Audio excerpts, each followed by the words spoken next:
Hi everyone, welcome to my channel.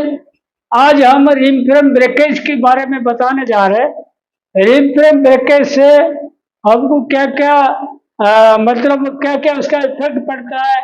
अगर breakage ज़्यादा है उसको कैसे कंट्रोल करें, ये हर टेक्नीशियन का एक चैलेंजिंग ये है जॉब है। अगर कोई डिपार्टमेंट में ब्रेकेज कम नहीं कर सकता, फिर वो सुपरवाइजर हो, स्पिनिंग मैनेजर हो, जीएम हो, सब लोग बदनाम हो जाते हैं। तो आज भी पूरा नहीं होते, प्रोडक्शन नहीं आता, मैनेजमेंट हमेशा चिल्लाता रहता है। तो इसीलिए उसको सही करके रखना हर टेक्नीशियन का काम है।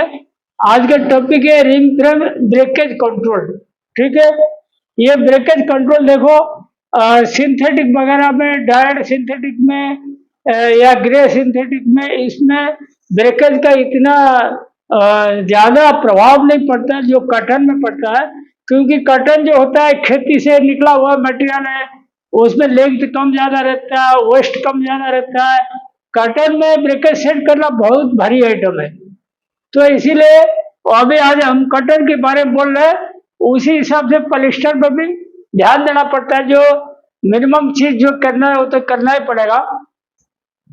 ऑब्जेक्टिव देखिए, ब्रेकेज अगर ज्यादा होगा, न्यूमेफिल फैन वेस्ट इंक्रीज। ब्रेकेज अगर ज्यादा रहेगा तो धागा बनने से पहले पंखा में चला जाएगा, न्यूमेफिल फैन वेस्ट बढ़ जाएगा। वो जो डिपार्टमेंट के लिए बहुत बड़ा माइनस पॉइंट है। More percentage of soft waste added in mixing. समझ लो न्यूमेफिल फैन आपकी ज्यादा बन गया तो आप क्या करोगे, इसको वेस्ट को फिर मिक्सिंग में डालना पड़ेगा आपको। मिक्सिंग में डाल के फिर मिक्सिंग बढ़ानी पड़ेगी, तो मिक्सिंग आपका कमजोर हो जाएगा, मतलब इंफीरियर क्वालिटी हो जाएगा। Idle spindle and end down increased. Idle spindle और एंड डाउन दोनों बढ़ जाएगा ब्रेकेज अगर ज्यादा होगा। क्योंकि कारीगर का एक कैपेसिटी रहता है, इतना साइड चला सकता है। अगर ब्रेकेज स्टैंडर्ड से ज्यादा होगा वो भी बेचारा क्या करेगा। तो इसमें आइडल स्पिंडल एंड डाउन दोनों बढ़ जाएगा। Half bobbin generation increase. Half bobbin generation मतलब इसको फुर्सत ही नहीं रहेगा, कोई माल खुल गया धागा लगा के चालू नहीं कर पाएगा, तो आधा बॉबिन बन गया। और 20% चला, उसके बाद धागा ही नहीं लगा, वो सब चीज दिक्कत जाएगा। तो कंट्रोल मतलब कंट्रोल के बाहर हो गया। Workload we have to reduce. समझ लो आपके 40 काउंट 4 साइड चलता है 1200 स्पिंडल का। अगर आपके ब्रेकेज रेट ज्यादा हो गया तो कारीगर मना कर देंगे, हम 4 साइड नहीं चला सकते, तो आपको मजबूरन 3 साइड देना पड़ेगा। या 30 काउंट में 3 साइड दे तो 2 साइड देना पड़ेगा। मतलब डायरेक्टली लॉस होता है, फाइनेंशियल लॉस होगा इसमें कंपनी को अगर वर्कलोड कम किया। फिर देखो power cost, labour cost increase. Power cost कैसे इंक्रीज हो जाएगा, जैसे आपकी एंड डाउन बढ़ गया, आइडल बढ़ गया, हाफ बीट बढ़ गया। देखिए रिम फ्रेम तो घूमता रहता है ना, उसका जितना पावर कंजप्शन होता है तो वो पावर कॉस्ट ज्यादा आएगा और केजी नेट प्रोडक्शन कम हो जाएगा, तो पावर कॉस्ट बढ़ जाएगा। और लेबर कॉस्ट भी इसलिए बढ़ जाएगा, आपकी टारगेट केजी आएगा नहीं और उतना आदमी लगे तो लेबर कॉस्ट बढ़ जाएगा। यह साइड घटाना पड़ा तो उसमें भी लेबर कॉस्ट बढ़ जाएगा। लेबर सटे ड्यू टू बैड वर्किंग। अगर आपकी ब्रेकेज रेट ज्यादा रहा तो आपके मेल में ये माहौल बन गया कि आजकल रिम फ्रेम खराब चलता है, ब्रेकेज ज्यादा है, तो कारीगर घर से आना बंद कर देंगे, बहुत कम आएंगे। और कभी कभी क्या करना पड़ता है, आपको जाके बुला बुला के कॉलोनी से लाना पड़ता है, भैया चलो आज भी कम है, मशीन बंद पड़ी है। ऐसे इनको मतलब बुला बुला के लाना पड़ेगा। तो लेबर शॉर्टेज का एक निशान ही है जब बुला के लाते हो, और इसका मेन कारण होता है बैड वर्किंग। अगर आपके खाते में वर्किंग नहीं है तो लेबर घर से निकलेगा नहीं। Productivity productivity target not achieve. आपके जो प्रोडक्शन टारगेट होता है, जैसे समझ लो 30 स्पिंडल का मिल है, आपकी 26 काउंट चल रहा है, मैं एग्जांपल बोल रहा हूँ, 30 स्पिंडल में आपकी समझ लो 20 टन तक प्रोडक्शन आना चाहिए, तो 20 टन की जगह 18 आएगा, 17 आएगा, इस प्रकार का आएगा। प्रोडक्शन टारगेट जहाँ पे ब्रेकेज ज्यादा रहेगा कभी भी अचीव नहीं कर पाओगे। Realization level down. रियलाइजेशन क्यों डाउन है? आपको पता है ना, नीमाफिल फैन बढ़ जाएगा, वर्किंग खराब रहेगा, वर्किंग खराब होगा, हाफ बॉबिन बन जाएगा, हाफ बॉबिन बन जाएगा तो ऑटोकॉम में चलाओगे, हाफ हाफ बॉबिन चलाओगे तो बार बार स्प्लाइस होगा, हार्डवेस्ट बढ़ेगा। तो कुल मिला के रियलाइजेशन में बहुत मार पड़ेगा, इसमें कम पड़ जाएगा, कम हो जाएगा। Worker negligence idle spindle increase. देखो ये एक मेजर कारण है। जैसे आपके ब्रेकेज ज्यादा है, कोई मेंटेनेंस के कारण समझ लो आइडल है, मेंटेनेंस का कोई स्पिंडल टेप टूट गया, गिर गया, या कोई मेंटेनेंस का कोई टॉप रोल खराब है, कोई जो भी कारण है, वो जो भी आइडल होगा ना उससे ज्यादा नेग्लिजेंसी वाला हो जाएगा। क्योंकि मेंटेनेंस का जो आइडल है बीच बीच में कारीगर भी छोड़ देगा, बोलेगा इतना खराब चलता है कौन सही करेगा। तो कारीगर का आइडल जो नेग्लिजेंसी आइडल इसी कारण से बढ़ जाता है जब बैड वर्किंग होता है। यूटिलाइजेशन एंड एफिशिएंसी रिड्यूस, ये भी दोनों कम हो जाएगा, यूटिलाइजेशन और एफिशिएंसी ध्यान रखो। IPI of yarn increase, quality deteriorate हो जाएगा। Autoconer cuts level increase, autoconer में आपकी कार्ड्स भी बढ़ जाएगा। हार्डेस्ट परसेंटेज इंक्रीज, ये बैड वर्किंग के लिए ब्रेकेज हाई के कारण ये सारी बीमारी आपकी एक साथ आएगा। तो जब सारी बीमारी एक साथ आ जाता है तो इलाज करना मुश्किल हो जाता है। और उसका देखो, आपको स्टैंडर्ड ब्रेकेज रेंज बताता हूँ। समझ लो 100% कार्डेड स्टार्टअप ब्रेकेज 2 से 2.5 तक होना चाहिए, फुल टॉप ब्रेकेज 4 से 4.5 होना चाहिए। ये क्या है? ब्रेक्स पर 100 स्पिंडल पर आवर। 100 स्पिंडल 1 घंटे में कितना बार टूटना चाहिए, ब्रेकेज होनी चाहिए, धागा टूटना चाहिए। 100% कोम देखो 1.9 से 2.4 तक रहेगा और 3.5 से 4% तक रहेगा। 100% कोम्ड कम्पैक्ट 1.8 से 2.25 तक रहेगा और फुल टॉप ब्रेकेज 3 से 3.5 तक रहेगा। 100% कोम्ड एली ट्विस्ट 1.5 से 1.8% रहेगा स्टार्टअप ब्रेकेज और 2 से 2.5 रहेगा breakage, full top breakage. 100% polyester virgin fibre 1.8 से 2% रहेगा उसका स्टार्टअप ब्रेकेज, 2.5 से 3% रहना चाहिए। पॉलिस्टर विस्कस ब्लेंड 1.9 से 2.2 हो गया startup breakage, full top breakage 3 से 3.25। ये होता है स्टैंडर्ड ब्रेकेज का। ये कोई भी माल चलाते हो, ये स्टैंडर्ड से ऊपर अगर ब्रेकेज आता है तो ये मैटर अलार्मिंग मैटर है, आपको उसके लिए स्टेप लेनी पड़ेगी। ठीक है, और स्टेप क्या देखो, एक्शन प्लान में क्या क्या चीज करोगे तब आपकी ये बीमारी, ब्रेकेज वाला बीमारी हट जाएगा और आपका वर्किंग स्मूथ रहेगा, बढ़िया चलेगा, कारीगर भी ठीक चाहेंगे। सबसे पहला देखो, no worn out ring should run in ring frame.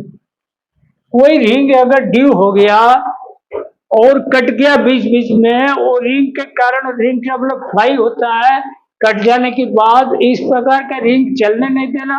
अगर मैक्सिमम रिंग है तो रिंग चेंज कर लो, अगर कहीं कहीं रिंग खराब है स्पिंडल नंबर डालो और पुराना रिंग जो आपके पास स्टॉक में होगा उसमें वो जगह में चेंज कर लो। रिंग बराबर रहना जरूरी है।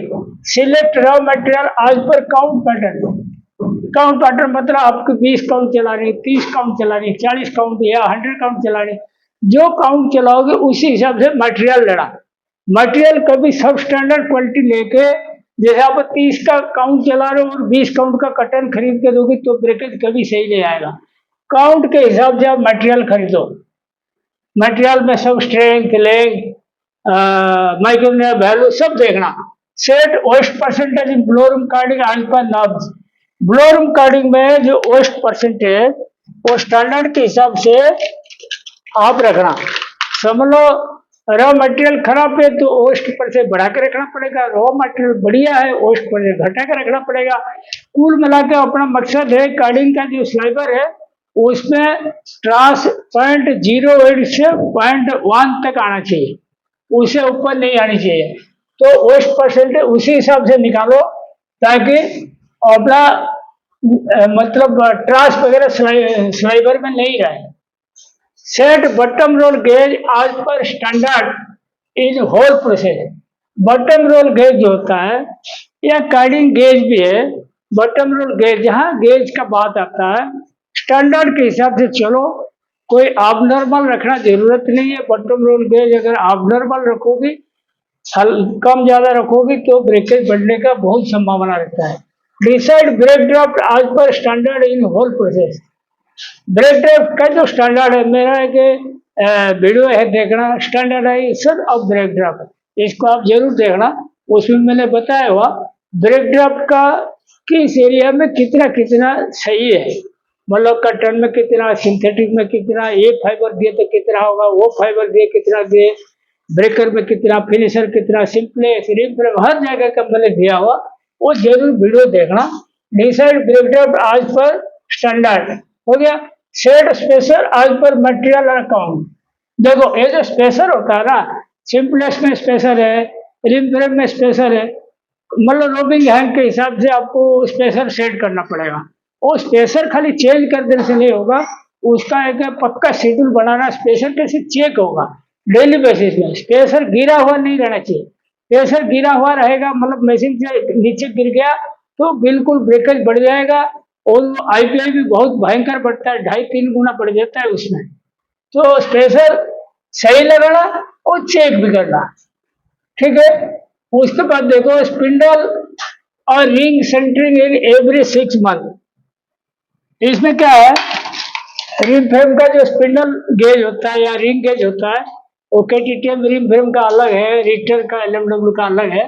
हाँ, उसमें आपको सेट करना पड़ेगा। रिंग सेंटरिंग जो होता है एलएमडब्ल्यू में और रिक्टर में होता है, स्पिंडल सेंटरिंग होता है केटीटीएम में। तो ये आप 6 मंथ में करना कम से कम, ऐसा नहीं कि 6 मंथ बोल दिया तो 6 मंथ में करना। समझ लो कोई मशीन आपको बिल्कुल खराब चलता है, हो सकता है 4 महीना हुआ गेज हुआ था, उसको दोबारा गेज मार देना, लेकिन खराब नहीं करना डिपार्टमेंट। उसके बाद lappet centering during gazing work. जब गेज करोगे लेपेट का सेंटरिंग करना जरूरी है। लेपेट बिल्कुल ऐसे स्पिंडल है ना, स्पिंडल का ऊपर उसका सेंटर होना चाहिए, और लेपेट का जो हाइट है और जो बॉबिन है, बॉबिन लगा देना, खाली बॉबिन, खाली बॉबिन के बाद ऐसे 2 उंगली रख देना, जितना उतना हाइट के ऊपर रहना चाहिए, तो जाके वो सही सेंटरिंग बोलेंगे। उसके बाद देखो मेंटेन आरएफ परसेंटेज आज पर material department wise RF maintain करके रखना। अगर आरएफ मेंटेन करके नहीं रखोगे वो बिल्कुल ब्रेकेज बढ़ जाएगा, आपको पूरा खाते का, एक आध मशीन नहीं, पूरा खाते का, फिर मेंटेन नहीं कर पाओगे working. Provide optimum TM in simplex to get half listering. अगर आप ऑप्टिमम ये नहीं रखोगे, टीएम नहीं रखोगे, हाफ स्ट्रेंथ आप मेंटेन नहीं कर पाओगे तो आपको दिक्कत जाएगा, ब्रेकेज बढ़ जाएगा, ठीक है। इसीलिए ऑप्टिमम टीएम मेंटेन करके रखना पड़ेगा, हाफ स्ट्रेंथ जो अचीव करना है वो करना पड़ेगा, नहीं तो ब्रेकेज बढ़ जाएगा। और provide optimum TM in ring frame to get CSP. देखो टीएम जो रिम फ्रेम में देना है, अगर बराबर नहीं दोगे, ये सिंपलेक्स का टीएम हो या रिम फ्रेम का टीएम हो, फिक्सिंग नेट्स बढ़ जाता है अगर टीएम बराबर नहीं दोगे, सीएसपी कम आता है। हाँ, वो सब मेंटेन करने के लिए टीएम जो जरूरत उतना दे रहा है। General cleaning of cards must done daily. देखो जनरल क्लीनिंग ऑफ कार्डिंग, सुबह सुबह गए फिटर फोरमैन अपना कारीगर जबर मिलके 1 घंटा पूरा बंद कर दो कार्डिंग, बंद करके एयर क्लीनिंग करो कार्डिंग का, नीचे से और अंदर से।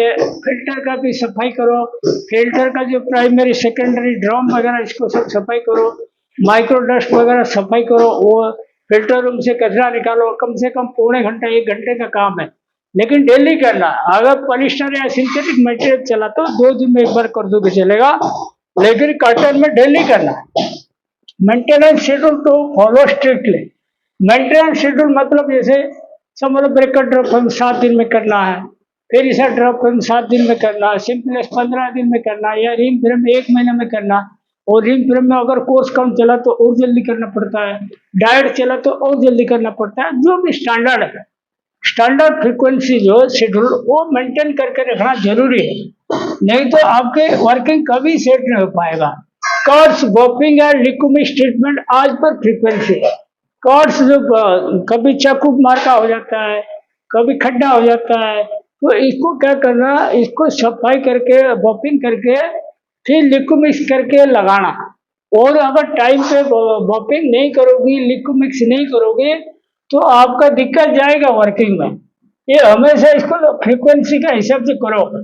Set wrapping up carding drop and simplex ring frame as per standard. देखो, कार्डिंग रिम्फ्रेम सबका रैपिंग जो होता है स्टैंडर्ड के हिसाब से सेट करो। स्टैंडर्ड के हिसाब से सेट नहीं करोगे, काउंट से भी बढ़ जाएगा और आपके लेब्स वगैरह भी रिमूव नहीं हो पाएगा, काउंट से बढ़ जाएगा और आईपीआई बढ़ जाएगा और सब प्रकार सीएसपी घट जाएगा, सब प्रकार का ओस्टर भी बढ़ जाएगा, सब प्रकार का बीमारी आएगा। ये रैपिंग बहुत इंपॉर्टेंट है, इसको सबका रैपिंग जो स्टैंडर्ड है उसी हिसाब से करना। तो मतलब आपके आरएसपी 4 चल रहा है और स्टैंडर्ड 0.110, तो 0.110 के हिसाब से रखना, प्लस माइनस 1 पॉइंट रहेगा ऊपर नीचे। अगर समझ लो 0.110 एक है, 0.112 है या 0.108 है, तो वो कितना सी भी बढ़ गया, तो 110 का स्टैंडर्ड है तो 110 का ही रखो। नॉन रिंग ट्रेवलर आज पर correct and suitable number and profile.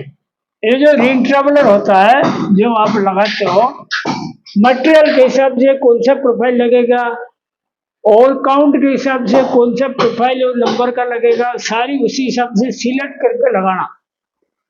Non ring traveller आज पर स्टैंडर्ड फ्रीक्वेंसी, जो स्टैंडर्ड फ्रीक्वेंसी समझ लो आपने LRT का रिंग ट्रेवलर चला रहे हो, 5-6 दिन में चेंज करते हो, AB कटर चलाते हो 10-12 दिन में करते हो, इंपोर्टेड चलाते हो कनाई ब्रकर और RRF चलाते हो 17-18 दिन में करते हो, जो भी जैसे चलाते हो फ्रीक्वेंसी के हिसाब से आपको रिंग ट्रेवलर टाइम पे चेंज करना है। रिंग ट्रेवलर ओवरड्यू नहीं करना।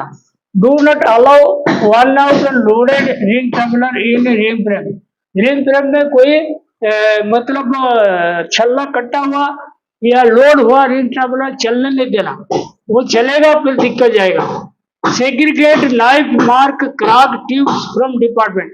डिपार्टमेंट में जो अपना ये रहता है बॉबिन कोई चाकू में कटा हुआ है या कोई फट गया, ऐसे बॉबिन चलाना नहीं। ऐसे चलाओगी क्या, चलते चलते धागा टूट जाएगा, बिल्कुल ब्रेकेज बढ़ा देगा, इसको कभी अलाउ नहीं करना। Drafting zone cleaning must perfect any time. Drafting zone का एक लंबी कहानी, उसका एक वीडियो बनेगा। और ड्राफ्टिंग जोन किसी भी वक्त रिंग फ्रेम में जाओ, सिंपलेक्स में जाओ, ड्राफ्ट में हमेशा सफाई रहना चाहिए। अगर हमेशा सफाई नहीं रखोगे तो ब्रेकेज रेट हर जगह बढ़ जाएगा, क्वालिटी मेंटेन नहीं रहेगा। और कैसे ड्राफ्टिंग जोन संभाल के रखते हैं उसका क्या सिस्टम है, मेरा एक वीडियो है, आप देखिएगा, इसको आपको मालूम पड़ेगा। OSTC nozzles must perfect position of blowing section okay. Overhead का जो मतलब रहता है सेक्शन नोजल रहता है, कोई नोजल हवा फेंकता है, कोई खींचता है, कुल मिला के वो सब काम करना चाहिए। अगर काम नहीं करता, कहीं एयर लीकेज होकर सेक्शन नहीं होता, कहीं हवा फेंकता नहीं, तो वो फिर कोई सफाई नहीं कर पाएगा रिंग फ्रेम। वो ओवरहेड एनी टाइम चलना चाहिए। ओवरहेड तो किसी मिल में है, आधा घंटा ओवरहेड बंद हुआ तो रिंग फ्रेम बंद कर दो, स्ट्रिक्ट ऑर्डर है। आधा घंटा ओवरहेड बंद हुआ, अगर सही नहीं हो पाया तो रिंग फ्रेम बंद कर दो, लेकिन चलने नहीं देना, ऐसा भी नियम है। क्लीन न्यूमाफिल फैन वेस्ट आज पर फ्रीक्वेंसी। पंखा का वेस्ट जो होता है, चाहे ड्राइंग का हो, सिंपलेक्स हो, रिंग फ्रेम हो, टाइम टू टाइम निकालना। नहीं निकालेगा सक्शन नहीं होगा, सक्शन नहीं होगा, फ्लाई फ्लप सब जाएगा माल के साथ और ब्रेकेज बढ़ाएगा। ऑल बटन रोल गए आज पर 5% अफिक्स लेंथ, 5% अफिक्स लेंथ का कार्डिंग का जो लेंथ था ब्रेकर में गेज करो, ब्रेकर में जो गेज 5% अफिक्स लेंथ था फिनिशर में करो, फिनिशर में जो आया सिंपलेक्स में करो। ये सिस्टम है, 5% अफिक्स लेंथ के हिसाब से ही गेज करना। और जब बटन रोल गेज करते हो, सैडल गेज भी परफेक्ट करना उसी हिसाब से। Bottom roll gauge saddle gauge दोनों करना। Count CP must as low as possibly all area. Count CP हर एरिया में कम आना चाहिए, कार्डिंग में हो, ड्रॉपम हो, सिंप्लेक्स हो, रिम हो, हर जगह कम से कम आना चाहिए। Randomization in carding drop and comber must follow. Randomization करोगे तो मोटा पतला माल सब मर्ज होकर बराबर होकर चलेगा, तो इसमें क्या होता है, बढ़िया हो जाएगा, सीएसपी बढ़ जाएगा, ब्रेकेज कम हो जाएगा, शेड वेरिएशन नहीं आएगा, बहुत बहुत फायदा रहेगा। फिर देखो Uster value must under control in all area. Uster जो होता है, ड्रॉपिंग का उस्टर, कार्डिंग का उस्टर, फिनिशर ड्रॉपिंग का, सिप्लेस का, रिम का, हर एरिया का उस्टर डेली होना चाहिए। डेली होगा, मैं तो बोलता हूँ ड्राइंग का उस्टर तीनों शिफ्ट में होता है। रिम फ्रेम में एक बार कर लोगे एक काउंट का चलेगा, लेकिन ड्रॉपिंग का उस्टर तीनों शिफ्ट में करना। तीनों शिफ्ट में करोगे तब जाके आपको फॉल्ट मालूम पड़ेगा कहाँ दिक्कत था। उसके बाद देखो break study must taken by QA department as per standard. बोले क्यूए डिपार्टमेंट को एक इंस्ट्रक्शन दे रहा, आज 2 रिम का ब्रेकेज होनी चाहिए। ब्रेकेज के लिए एक सेपरेट आदमी रहता है हर जगह, वो फुल ड्रॉप का ब्रेकेज लेता है, या कभी स्टार्टअप ब्रेकेज लिया वो, लेकिन लेने के लिए लगाते रहना। ABC ring must centering during gauging. Gauging होने के टाइम में जो एबीसी रिंग होता है, एंटी बैलोनिंग रिंग जो होता है, वो बराबर होना चाहिए। वो नहीं होगा तो कभी कभी रिंग टच करेगा, फिर रिंग कट हो जाएगा, फिर ब्रेकेज बढ़ जाएगा, मल्टीपल ब्रेकेज।